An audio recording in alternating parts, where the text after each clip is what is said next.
بسم اللہ الرحمن الرحیم۔ صبر کرنا سیکھ لیں، اللہ سب جانتا ہے۔ وہ جانتا ہے آپ کب کن وقتوں سے گزرے ہیں، یقین کریں وقت بدل جائے گا۔ صبر کرنے والوں کا مقدمہ اللہ پاک خود لڑتا ہے۔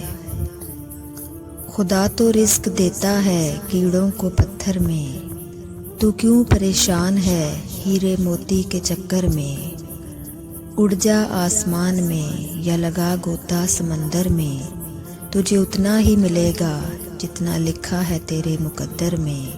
بے شک نصیب بے شک اس کے ہاتھ میں ہے، مگر دعاؤں کا اختیار اس نے ہمیں دیا ہے، اور دعائیں ہی تو ہیں جو تقدیر بدلنے کی طاقت رکھتی ہیں۔ ان لوگوں سے مت ڈرو جو اپنا بدلہ لینا جانتے ہوں، ہمیشہ ان لوگوں سے ڈرو جو اپنا معاملہ اللہ پر چھوڑ دینے والے ہوں۔ ہم اپنے مالک کے کرشموں کو کبھی نہیں سمجھ سکتے، وہ عجیب ہے، بہت آزماتا ہے، آخری حد تک لے جاتا ہے، اور پھر ایک دم سے کچھ ایسا کر دیتا ہے کہ تمام زخم ایک ساتھ بھر جاتے ہیں۔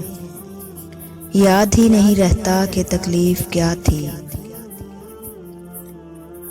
جب اللہ تمہیں کنارے پر کھڑا کر دے تو اس پر کامل یقین رکھو، کیونکہ دو چیزیں ہو سکتی ہیں، یا تو تمہیں تھام لے گا یا تمہیں اڑنا سکھا دے گا۔ جب اللہ کسی کو پسند کرتا ہے تو اس کی پریشانیاں بڑھا دیتا ہے تاکہ اسے اپنے قریب کر سکے۔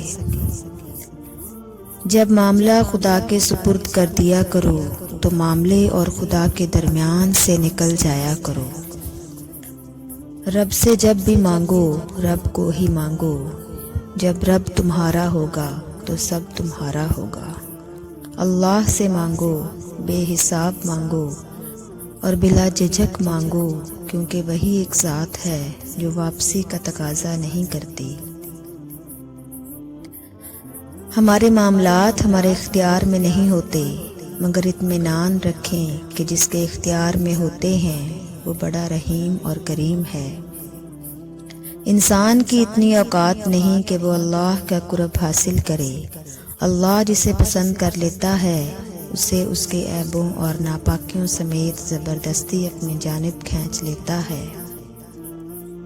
زندگی بہت مختصر ہے، سمجھ آتے آتے گزر جاتی ہے۔ دل میں کوئی بات نہ رکھیں، نہ جھگڑے طویل ہونے دیں، معاف کر دیں، کیونکہ معافی اللہ تعالیٰ کو پسند ہے۔